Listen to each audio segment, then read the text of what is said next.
So as you know, this past weekend, I went up with some buddies to one of my buddies' dad's hunting lease, and we were shooting some guns, having a good time. But these guys don't exactly have the same amount of options that we do, and they're more or less just getting into it. So it made me think, what does somebody who doesn't know anything about something do when they're getting into their first handgun?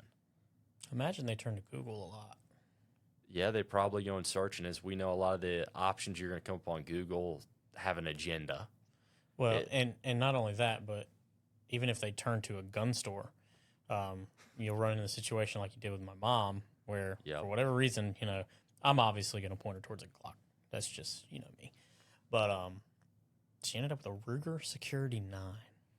Yeah, and that's probably a case of either they have the highest amount of margin on that, Ruger's running some sort of special, or it has been sitting in the case. And they're wildly cheap. For 18 months, and they go, this woman has no idea what she's talking about, has no idea what she really wants. She's probably never going to use this. Perfect person to sell it to. Yep.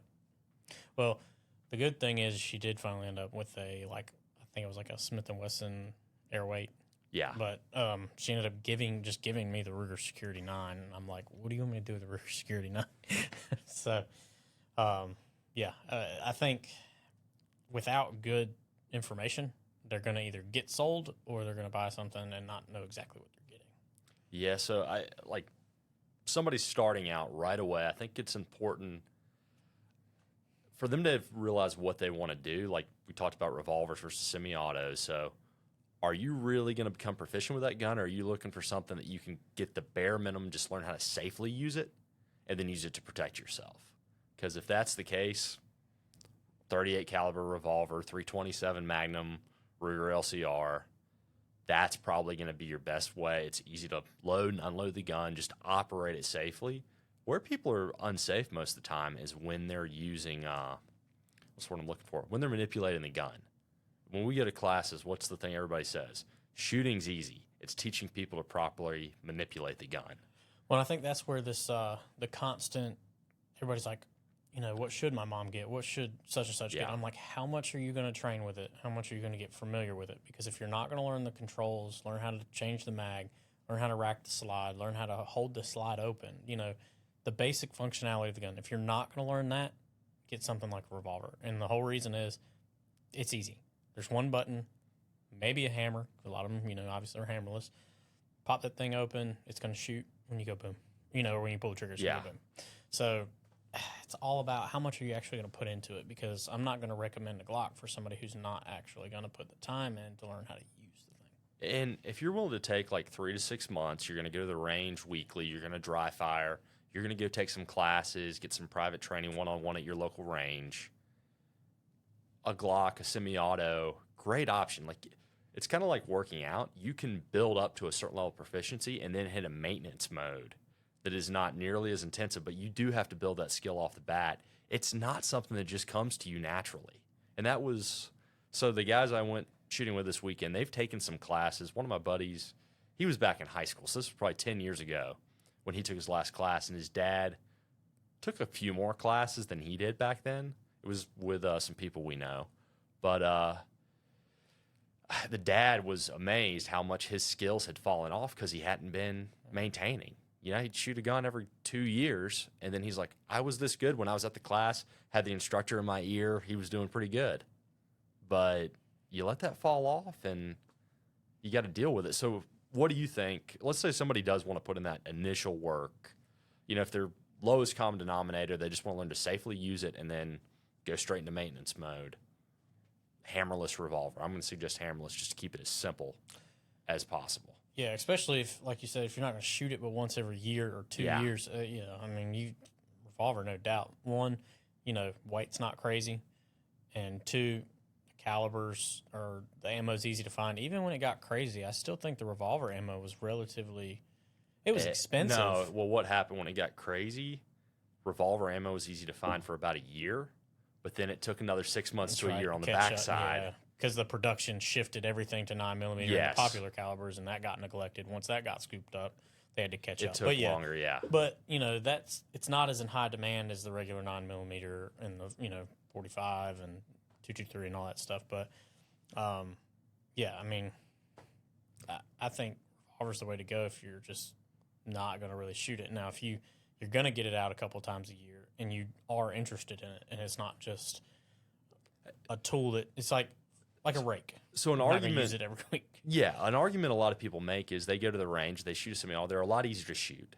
They're more accurate with it than they are with a revolver. Now, you know me, I can be pretty darn accurate with a revolver, but I've learned to shoot revolvers because it is a different skill. I don't think it really matters as much as people say it does with the accuracy, because unless you really have that training, what are the chances you're going to be able to hold that level of accuracy you can at the range with a semi-auto in a true stressful situation? You got to realize your distance where you're going to be proficient with that gun is pretty short, whether it's a semi-auto or a revolver. No doubt. I mean, you might know better than me, what's the statistic? It's like 3 yards, 3 seconds, 3 rounds. No, like the statistic for how far most self-defense shootings are, and it isn't like they're within 7 yards. Yeah, 7 yards. That's what it is. And you look at torso size, and you and I have both seen people in training miss. Yeah.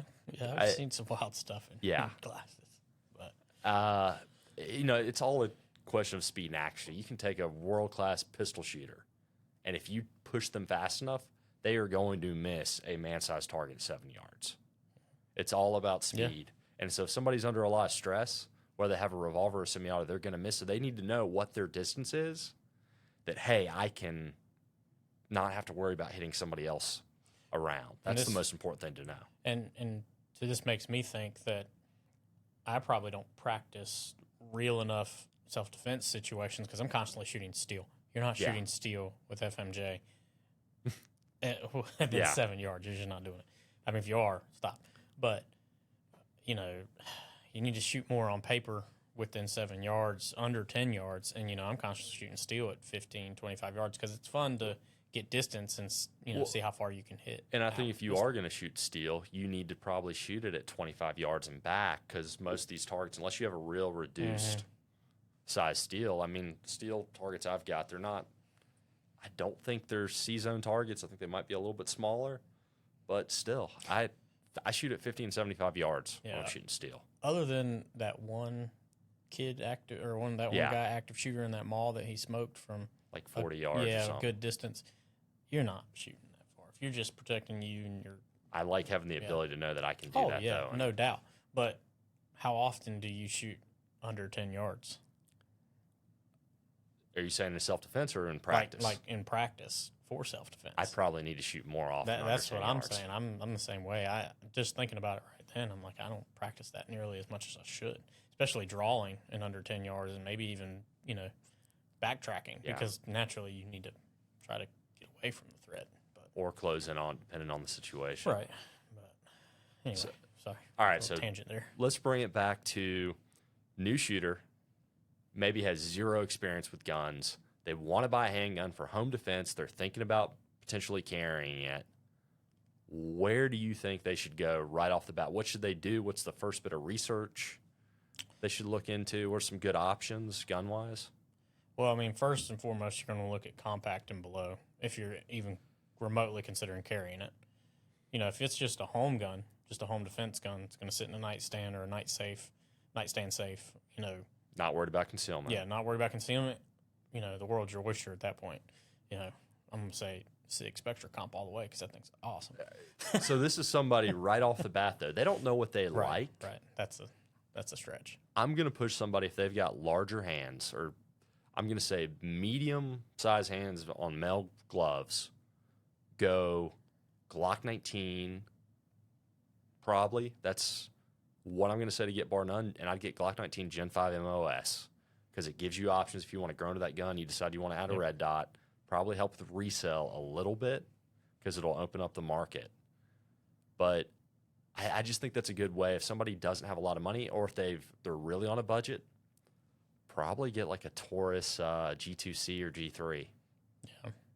As much as I'm not a huge Taurus fan personally, like I'm not carrying a Taurus, they are good guns, and the few that I've done reviews on have functioned and done well, and they shoot pretty good for the price point, for sure. I think that's probably the best two places to go, and I'm looking at this like, hey, this may not be the gun they end up with, but you see people that are brand new. they go to somebody like me or somebody like you, or they go to a local range, they get like, hey, I can rent 5 guns for $25. They don't know enough to know what they really like and don't like until you develop a baseline skill. And that's the advantage of buying something like the Taurus. They're relatively low money. If you decide you want to sell or get out of it, you're going to take a bath, but you're not out a ton. Yeah. And then Glocks are probably the easiest to resell. Oh, no doubt. I mean, I used to always, 5 years ago or so, I would always tell people, they're like, well, what should I get? Glock, easy. Yeah. Done. But truth be told, if it doesn't feel right in their hands, they shouldn't buy it regardless. Man, So I disagree with that, because how it feels in the hands doesn't affect how you actually hold it and how it actually shoots. But if it doesn't feel good and they don't like it, they're not going to go shoot it. Yeah, they'll go shoot it. I'm Once. just saying, nah, they'll shoot it more than once. A Glock's never felt good in my hand. Yeah. But I could control it really well, and I know it's got good resale value. I'm just saying they should use a Glock to avoid, unless they're fine, like, hey, they know they're going to end up with multiple handguns.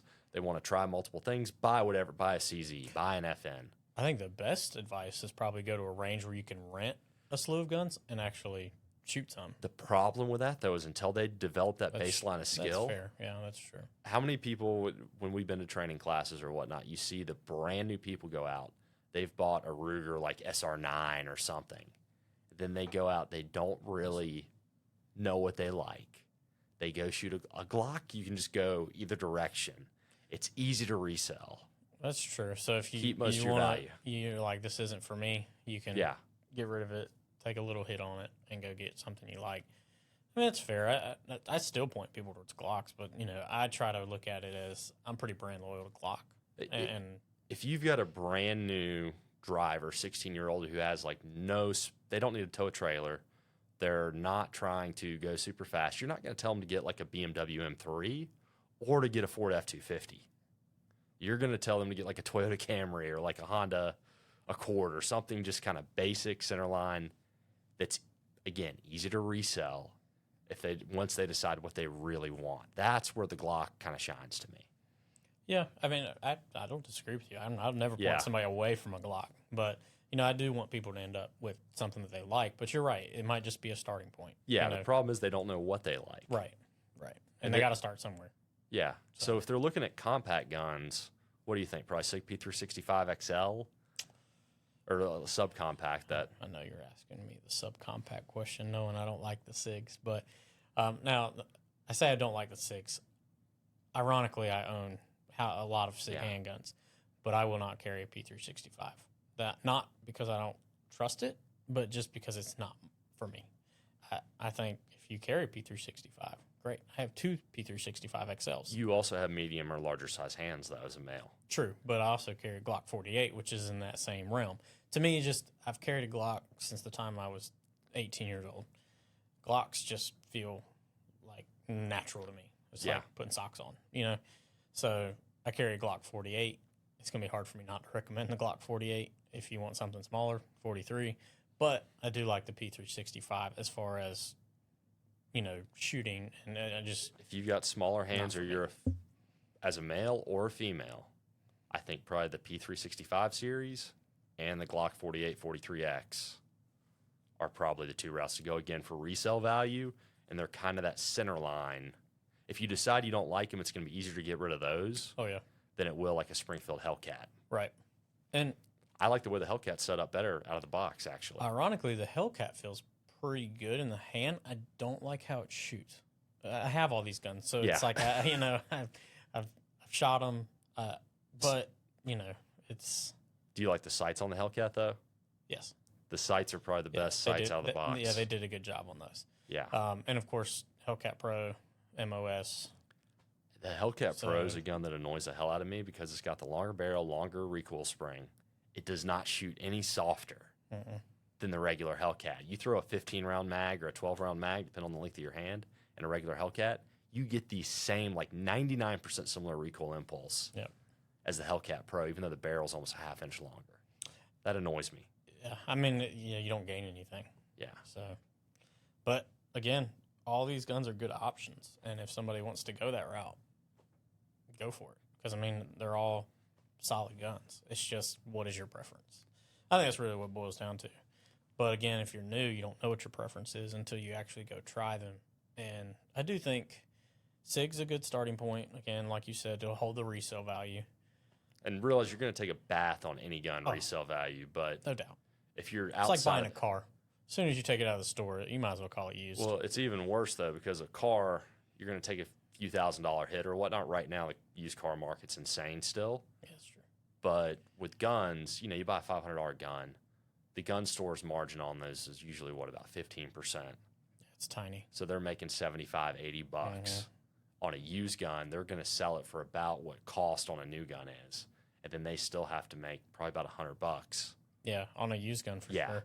So there, if you do go and trade it in or sell it back to the store, expect 60% of what you paid for it. Yeah, I mean it's and even worse on something like a Hellcat or a. You're better off selling it directly to somebody and taking it that route. But it gets hard if you got a buddy who wants to buy it. Great, and know the laws in your state if you can sell directly. But a lot of times people just sell at a gun store, man, because it's easy. Like. I don't want to deal with meeting people and no doubt, especially with firearms. It's one thing to sell, non-regulated items. Yes, when you get into those regulated items, it gets. You can't list it on eBay and sell it anywhere around the country. Yeah. So, yeah, but so training wise, this person doesn't know a lot of people, or maybe they do know some people, but like we've all met the law enforcement officer that their identity is. Part-time, I teach people to shoot or whatnot. That's not always the person you trust. Just because somebody's in law enforcement or they've been in the military does not mean they're competent with firearms, even if they do have an instructor cred. Yeah, that's the instructor thing is we've been to a lot of classes and a lot of the ex-military guys, they know a lot of stuff. But I think the best instructors just try to get you to think outside of the box and try things you never tried before. I won't mention any names because, people get riled up about these instructor things. But the last class we went to, he got me to try something. And, I've been in guns my whole life, basically, since I was a little kid. And the techniques that he was showing, I never tried. I never even thought about it. I never, I've been through law enforcement training. I've been through all kinds of stuff. And they felt unnatural, too. Yeah, it felt weird. But when you shot it, it was more controllable. You were more accurate, and you can shoot faster. Yeah. And nobody had ever told me to try that. And so he'd copied it from a competition shooter. He was very open about told that. You where it came from. And it's crazy that it had nothing to do with military training. It had nothing to do with that. Like I said, it came from a competition shooter. So if you want to learn to shoot as proficiently as you can, competition shooters, in my experience, are the best place to go. Now, they're not going to teach you tactics, and some of them will, and their tactics sometimes suck. But also, a lot of law enforcement guys and military guys that don't, if you're going to go to a military guy for tactics or a law enforcement guy, you want the guy who has been in a lot of gunfights, done a lot of stuff. You need somebody who's had the adrenaline dump. Not just that when shit hits the fan. You want the guy that gets in that situation, he's no longer going to have the adrenaline dump because he's so. I don't know that you don't ever not have the adrenaline dump, but everything else kicks in. Yeah. You don't want the guy who's building his career off being in 3 gunfights. You want the guy who is, we come out of the global war on terror. There's guys with 20 years of experience in actual gunfights. Yeah, that have hundreds of gunfights under the belt. This, granted, this is from you fire one round to major on full-on battles. We've got that resource. We might as well use it. Yep. And obviously, it's a wildly different situation. We're hopefully not having gun battles in the streets here in the U.S., but, you never know what you're going to encounter. Yeah. So there's a lot of crazy people. There are a lot of crazy people. But if you're just learning to use the gun, too, I've found it's either the competition guys, but sometimes the problem with the competition guys, they think everybody's going to get to their level of proficiency, and the techniques usually require more muscle, more specific use of the hands and whatnot that take a lot of time to learn. Well, and 2, what do you train him for? Because competition does focus on something that in the real world doesn't matter. Well, Split times. I won't say it doesn't matter, but I just say it's harped on too much for real world use. So those are naturally two different things. So you know, like you just said, split times, speed of draw. I mean, yes, it's important to get your gun out, but is a half of a second going to matter? In a half of a second might, but a tenth of a second might not. Exactly. So you're not getting it out, and I mean, Jerry, I can't ever say his last name. Jerry Mikulek. Yeah. I mean, dude, guy's incredible. Never would want to, have to do anything crazy with him, but he gets it out and is accurate. I think the accuracy outweighs any speed that you ever, especially in self-defense. And if you look at like guys going through and clearing houses and whatnot, when they're actually firing, these are guys that can go do they can do jailbait splits. They are doing 0.4 second splits on average because that is the amount of time it takes us to process what we are seeing. So I'm not saying to train for that. You want to train for a higher standard than that so that shooting the gun becomes easy. When you are processing that, you can focus on processing versus shooting the gun should just become second nature, and then you can focus on everything else around you. Yeah. But I did take a class with one guy. He was a former SEAL, and I don't know how much he learned shooting in the SEALs because when he got out, I don't think they were as advanced as they are now, but he trained a lot of people, did a lot of military training. So he'd go in and train as one guy. He'd go in and have to train 50 guys how to shoot a handgun. And his techniques, you're never going to win a competition with him because it's really hard to get under a .25 split with his techniques. Most people are only going to be able to shoot that .4 split, but you can take somebody from 0 to 60 miles an hour really quick using his techniques. It's going to be hard to get them up to 80 to 100, but again, you can get them much faster from being competent from 0 to 60. Yeah. So, and again, you got to decide what you want out of the training you're going to. Right, and naturally, I think most people are buying their first gun for self-defense reasons because that's typically where it starts. I don't know many people that are like, I'm going to get into competition shooting, and I've never held a gun before. I mean, I'm sure it happens. It happens, no doubt. I've got a family friend who did that, but he never ended up getting into it. Now he's got guns, but are probably just for self-defense. He went and watched a competition, which, great, suggest doing that. Yeah, they're cool. Saw these guys and was like, I can shoot better than that because he has memories of like shooting a beer can off of a pole from 20 years ago.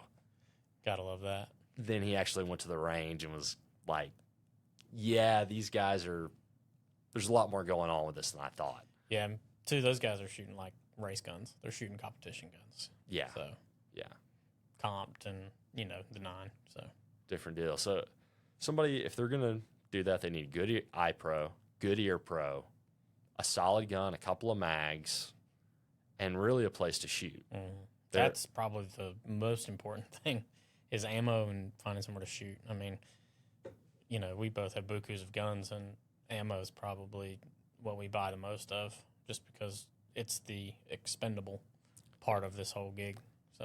Once you have the guns, you do have to do some basic parts, maintenance, and repair. And depending on how many guns you have and what you switch out. Get a holster, too. I mean, I hate to point out the obvious here, but so we don't make a lot of products though that I would suggest I think a brand new person should get an OWB holster.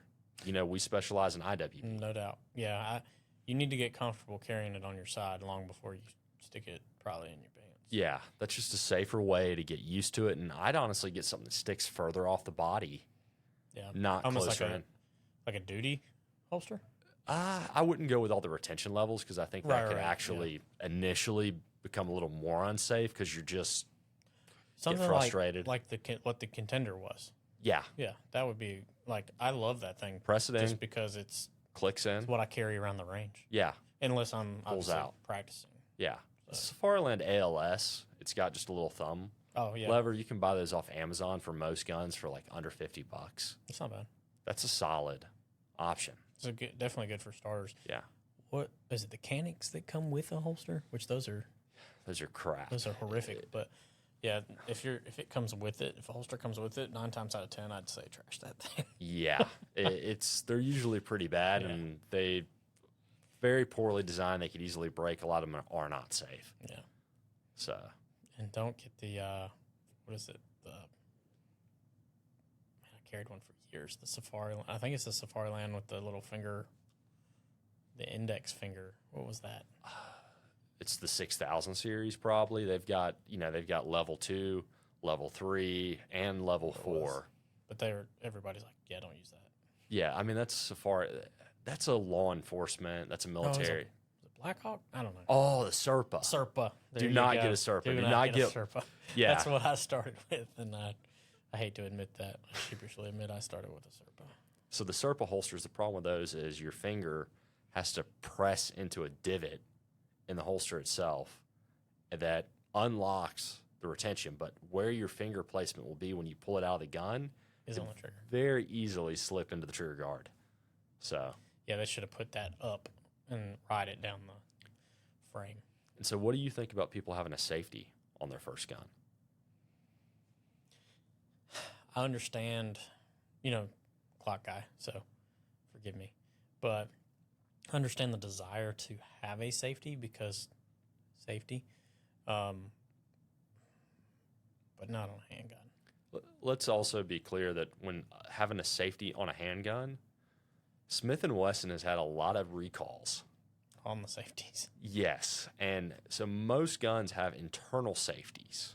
Yes. That will keep the gun safe if you were to drop it or something drastic were to happen. But that doesn't mean it's any more safe if you have a thumb safety on the gun. If you do, it's something you really got to practice with, become proficient with. It just adds a whole nother layer of complexity that I think makes it harder for new shooters to actually operate the gun safely. So in a high-stress situation, when you pull that gun out, you're just going to start squeezing the trigger, and that gun's not going to go bang.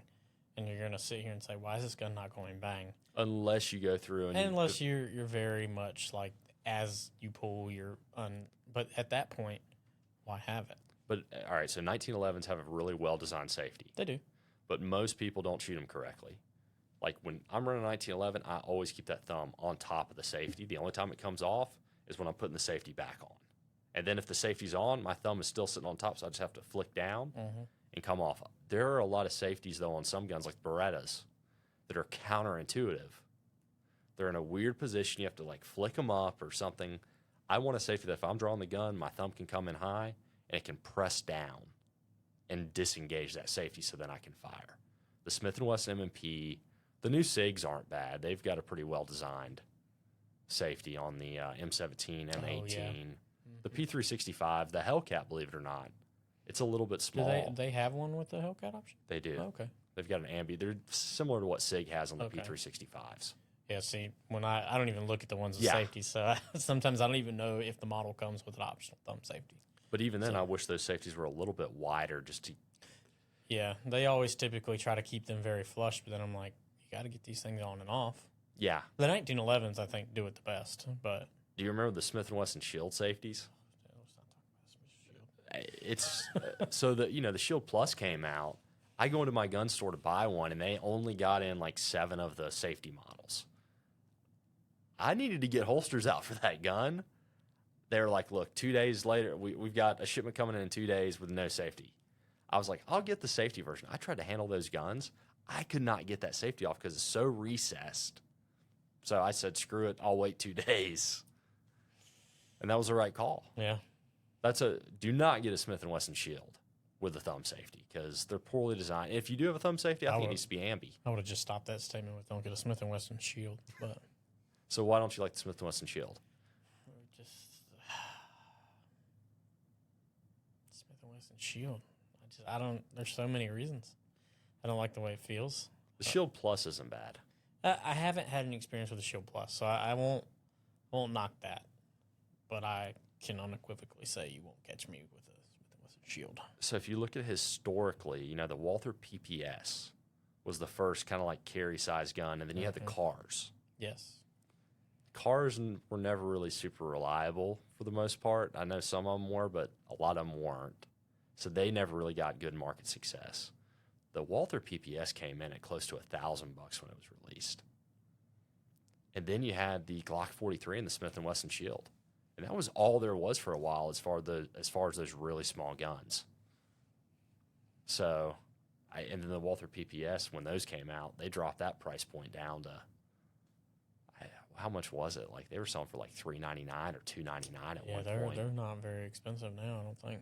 Yeah, and that was the PPS M1, not the M2. But that I really wish that gun would have gotten more exposure back in the late 2000s when it came out, because solid gun. Yeah, but it was priced too high. Yeah, I mean Walther always makes. I mean, not always, but they make pretty decent guns. Yeah. But I do think they are. I mean, they have a niche market. Yeah. So.